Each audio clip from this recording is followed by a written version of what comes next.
अस्सलाम वालेकुम dear students. आज मैं आपको पढ़ाने जा रहा हूँ इंजन के टाइप्स।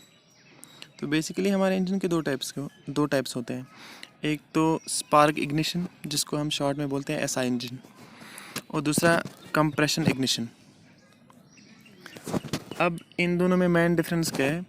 स्पार्क इग्निशन जो होता है, इसमें कौन सा फ्यूल इस्तेमाल होता है और कंप्रेशन इंजन में कौन सा फ्यूल इस्तेमाल होता है।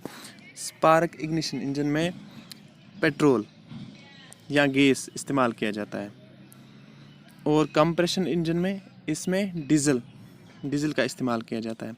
ये इसकी मेन डिफरेंस है। अब मैं आपको थोड़ी सी वर्किंग बता देता हूँ कि कैसे काम कर लेता है। देखिए, पहले मैं आपको बता देता हूँ स्पार्क इग्निशन का।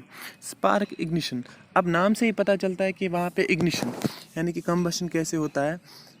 एक स्पार्क प्लग के थ्रू होता है, मतलब वहाँ पे एक स्पार्क प्लग लगा रहता है सिलेंडर के ऊपर से।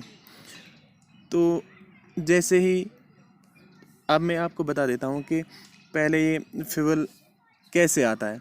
फ्यूल पहले एयर के साथ मिक्स होके एटोमाइज्ड फॉर्म, यानी कि बहुत अच्छी से वहाँ पे वो क्या मिक्स होता है। तो मिक्स होने के बाद वो डायरेक्टली कहाँ पे होता है?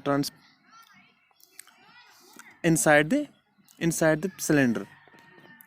तो सिलेंडर में क्या होता है?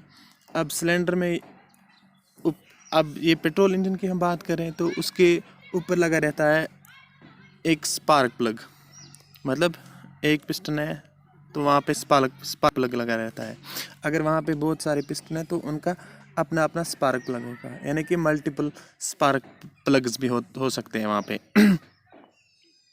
तो वहाँ पे क्या होता है? अब स्पार्क प्लग मैंने आपको बताया था प्रीवियस लेक्चर में कि वहाँ पे क्या होता है। वहाँ पे इसके थ्रू इग्निशन कॉइल होती है, उसके थ्रू फिर डिस्ट्रीब्यूटर आपको मैंने बताया था, डिस्ट्रीब्यूटर के थ्रू स्पार्क प्लग फ्यूल को इग्नाइट कर लेता है कि वहाँ पे एक चिंगारी सी लगती है तो फ्यूल इग्नाइट होता है।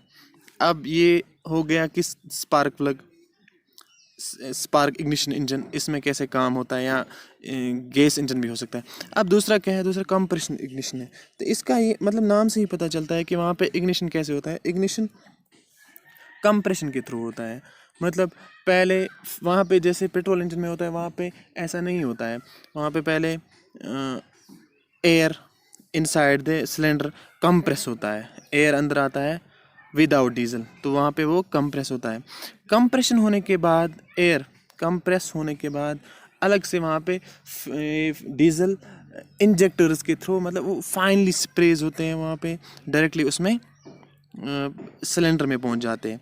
तो उसके बाद जो उस कंप्रेस्ड एयर, उसमें इतनी हीट जमा रहती है, हीट या उस कंप्रेशन के थ्रू वहाँ पे वो फ्यूल इग्नाइट होता है। कौन सा फ्यूल? डीजल। तो हम ये कह सकते हैं कि with compression diesel is ignited in the diesel engines, that's why we call it compression ignition। तो ये तो मेन डिफरेंस रह गई है। तो आपको, मुझे लगता है कि आपको अच्छे से ही समझ आया होगा कि कंप्रेशन इग्निशन इंजन और डीजल इंजन में क्या फ़र्क होती है। तो आप जनरली याद रखिएगा कि स्पार्क इग्निशन में पेट्रोल और गैस का इस्तेमाल किया जाता है, और डीजल इंजन में डीजल, और स्पार्क इग्निशन में स्पार्क प्लग होते हैं। कंप्रेशन इग्निशन में ऐसा नहीं होता है, कंप्रेशन